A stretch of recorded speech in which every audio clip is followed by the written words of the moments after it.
Namaste Bitya, myself JVN Neha Seni from Physiotherapy and Diagnostics, Jyoti Vidya Peeth Women's University. Here I am going to tell you about the anatomy of the urinary bladder. Urinary bladder, it is a hollow muscular membranous structure. It is a sac-like part which acts as a reservoir for the urine. It is the most anterior element of the pelvic viscera. Urine enters the bladder via ureters and exits via the urethra. So the anatomical location of the urinary bladder when empty, the adult urinary bladder is located in the lesser pelvis, lying partially superior to and partially posterior to the pubic bones. As the bladder fills, it enters into the greater pelvis. In some individuals, the full bladder may ascend to the level of the umbilicus. In infants and young children, the urinary bladder is in the abdomen when empty. The bladder usually enters the greater pelvis by 6 years of age. So this is the location of the urinary bladder in the lesser pelvis in the adult. In case of child, it is located in the abdominal cavity, and at the age of 6 years, it descends downwards and reaches the pelvic cavity. Now the surfaces of the urinary bladder. These are the anatomical features now. First is the superior surface, right lateral surface, left lateral surface, and the posterior surface. So in the diagram we can see the different surfaces of the urinary bladder, the superior, inferiolateral, and the posterior surface. This is the female urinary bladder.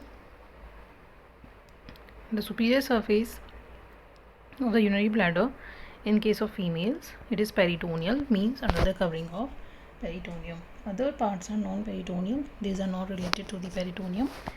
And then the apex is directed anteriorly. So in the diagram we can see the apex which is directed anteriorly and the neck which is directed inferiorly.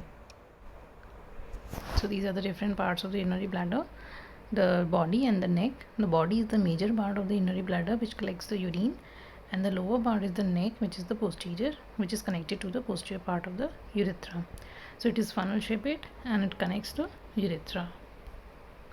Now the body of the urinary bladder, it is lined by transitional epithelium. It holds the urine before it is voided, and it can hold 400 to 1000 ml of urine. It is located between the apex and the fundus. So this is the body of the urinary bladder, which is highlighted with green color. Next is the neck of the urinary bladder. It is the lowest portion of the urinary bladder through which the urethra arises. It is the fixed part of the urinary bladder. Now the fundus. It is the base of the bladder. It has the shape of inverted triangle and it faces posterior inferiorly and is formed by the posterior wall of the urinary bladder. The trigone of the urinary bladder is found on the fundus. So this is the fundus area, which is highlighted with green color, and here we can see the triangular part which is known as the trigone of the urinary bladder. Now the interior of the urinary bladder. The trigone of the urinary bladder, it is found in the interior side. It is the smooth triangular part of the urinary bladder. The mucosal lining of the trigone is smooth and is firmly attached to the underlying wall of the bladder. It is formed by the right and left urethral orifice. Orifice means opening. Urethral means openings of the ureters. Once the trigone of the urinary bladder is stretched to a certain degree, signal is sent to the brain that bladder needs to void. So this is the triangular part which is known as trigone of the urinary bladder, and at the two ends of this trigone we have the openings of the ureters, which are known as urethral openings, and below there lies the neck. Now the urethral orifices, these are the slit like opening. This is highlighted with green color over here and circled by the black dots, through which the ureters enter the bladder on the posterior lateral angles of the trigone of the urinary bladder. Then there is Mercier bar. It is a mucosal membrane fold which is present between the two urethral orifices. It is also known as interurethral fold. Normal distance between these two ureter, or normal length of the Mercier bar, is 2.5 centimeters when it is empty, when the bladder is empty. When the bladder is full, the distance of this Mercier bar increases and becomes double, that it becomes to 5 centimeters. Now next is the internal urethral sphincter. It is comprised of the smooth muscles that is located at the junction of the urethra and the urinary bladder. It is innervated by S2, S3, S4 spinal nerves of the sacral plexus. Its function is to constrict the internal urethra, preventing the urine leakage, and also prevents the retrograde ejaculation or ejaculatory reflex of the semen into the bladder. So in the diagram we can highlight it. The internal urethral sphincter, it is made up of a smooth muscle fiber surrounding the neck of the bladder through urethra, and it is involuntary control.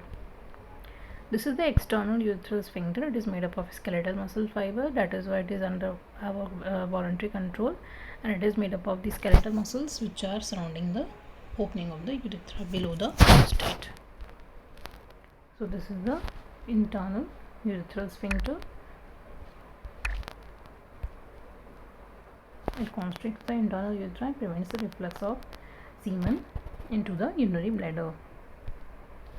Next is the detrusor muscle. It is also known as muscularis propria. It is the smooth muscle which found around the wall of the bladder. Means the bladder is comprised of this muscle. This is smooth muscle, and it is arranged in two layers, that is inner and outer longitudinal and middle circular layer.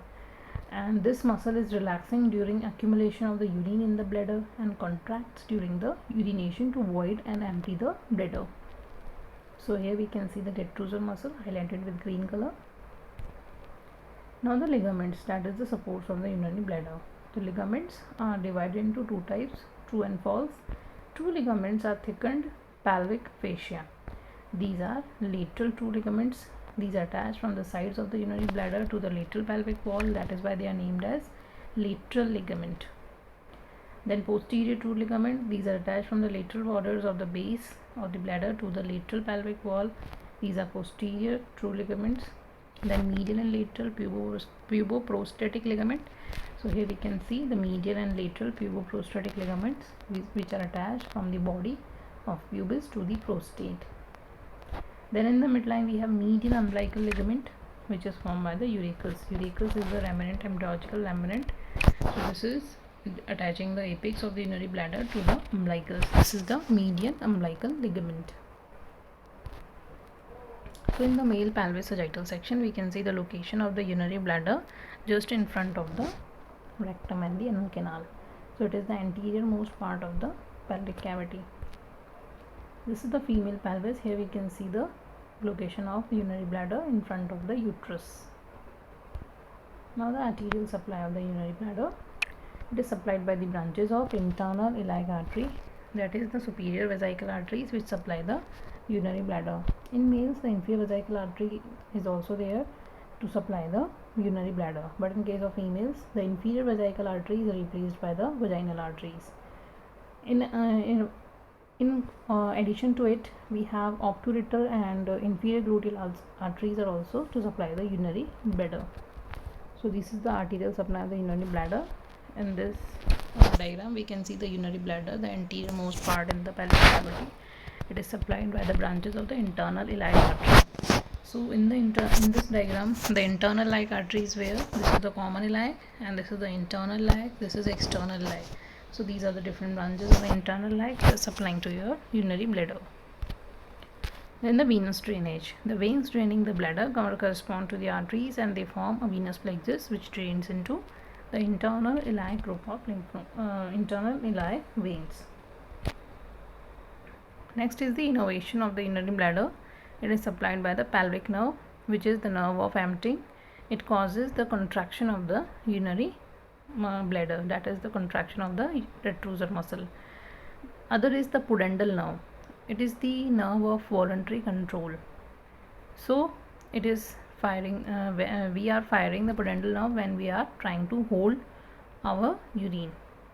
Next is the hypogastric nerve. It is the sympathetic innervation which is for the filling of the urinary bladder, that is it is causing relaxation of the detrusor muscle and contraction of the internal sphincter so that urinary bladder can be filled up. So these are the different nerve supply of the urinary bladder.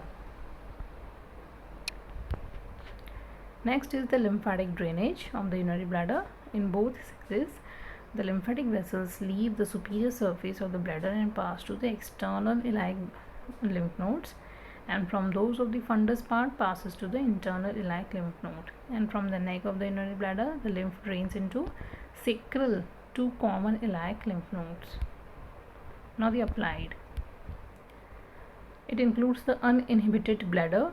The causes for this is maybe cerebrovascular accident or head injuries or brain tumor. In this, the voluntary control over micturition is lost. Micturition means urination. When we passes the urine out, this is known as micturition. Second is the reflex bladder. In this, there is injury to the complete transection of the spinal cord below or above the sacral segments. In this, there is voluntary inhibition and initiation of the micturition are lost. The bladder empties reflexly every 1 to 4 hours. Next is the incontinence of urine. The term incontinence is used to describe the normal ability of a person to store urine and feces temporarily, with conscious control over the time and place of micturition and defecation. Incontinence means there is involuntary or inappropriate passing of the urine or feces or both that can be impact on social functioning or hygiene. Next is the nocturnal enuresis. During sleep or bedwetting, 15 to 20% of 5 years old children and up to 2% of young adults, they passes urine in the bed during sleeping. This is known as nocturnal enuresis. It can be of two types, primary or secondary. Primary, it includes bedwetting persisting from early age due to delayed maturation of voiding mechanism. Secondary, wets bed after remaining dry for a variable period with an underlying cause of UTI. UTI means urinary tract infection. DM, diabetes mellitus, renal abnormality and failure must be ruled out. Next is cystoscopy. It is a procedure to view the interior of the urinary bladder with the help of cystoscope. Next is trabeculated bladder. Due to chronic obstruction of the outflow of the urine by the enlarged prostate, the bladder becomes distended and its musculature hypertrophies. Hypertrophies means increase in the size. Its muscular fascicula increases in size and give rise to an open V appearance of the urinary bladder, which is known as trabeculated bladder. Urinary bladder is one of the site of stone formation. So in the diagram we can see the trabeculated bladder, that is V-like appearance because of the hypertrophy of the musculature of the urinary bladder. Next is cystitis. Cystitis means inflammation of the urinary bladder because of any infection. Now the questions related to this topic include: write short note or interior of urinary bladder. So in this you have to mention about the interior, which includes the trigone, urethral orifice, Bursier's bar, internal urethral sphincter and the detrusor muscles. Next is the trigone of the urinary bladder. So in this you have to mention about the boundaries and what is the trigone. And this is the exercise for your file. In this you have to draw a valuable diagram of the anatomical features of the urinary bladder, and in this you have to draw a valuable diagram of the interior of the urinary bladder. Both these diagrams you have to draw in your files along with the colors. Use as it is as shown in your diagram. So this completes your topic, the anatomy of the urinary bladder. Thank you.